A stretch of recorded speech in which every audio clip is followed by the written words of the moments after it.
Okay, so I hope that you found me to be forthright and authentic. I try to be authentic. No, I don't try to be authentic. I just try to be.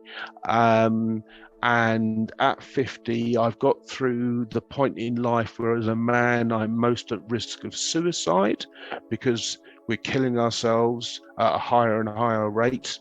Um, and so there'll be men out there, successful corporate, chief executives, all sorts of people who may see this. And there's a very good TED talk called The Power of Vulnerability.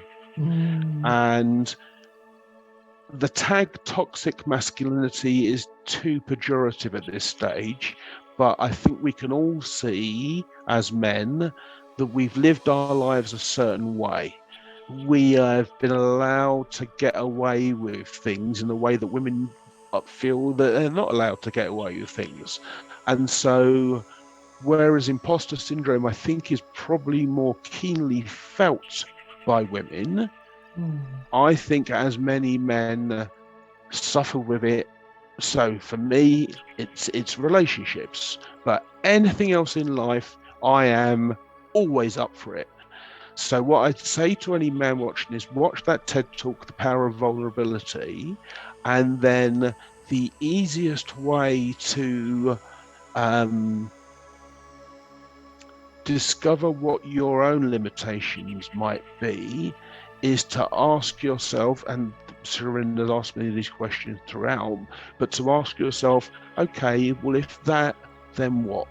And if that, then what? And if that, then what? And continuing to ask yourself, because at the base of my imposter syndrome is childhood trauma-ish. Because I wasn't consciously aware of being a fixer until quite late in life. So it's just that small amount of trauma that I don't even remember, but it's so powerful in my behaviors.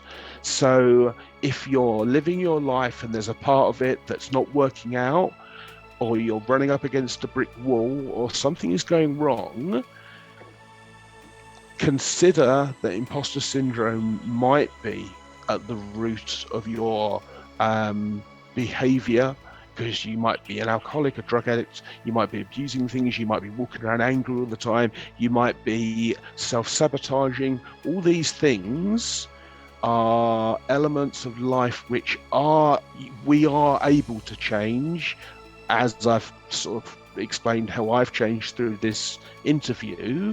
So reach out to Sherine, because, and I've said this in the interview, I literally don't have any female friends because I don't rate their intelligence.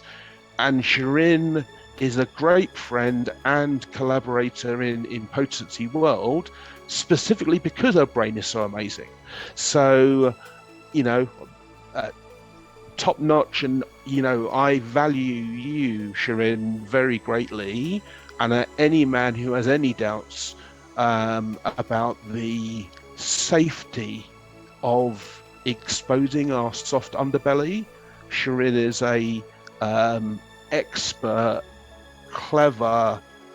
Her own book talks about her life experience, and I think that reaching out and taking that first step towards change is something I recommend everyone does. Thank you, Jonathan. That was so beautiful. Thank you for saying that. And yes, I think we will end now, and thank you everybody for watching this video, and we will speak soon. Okay, take care. Bye-bye.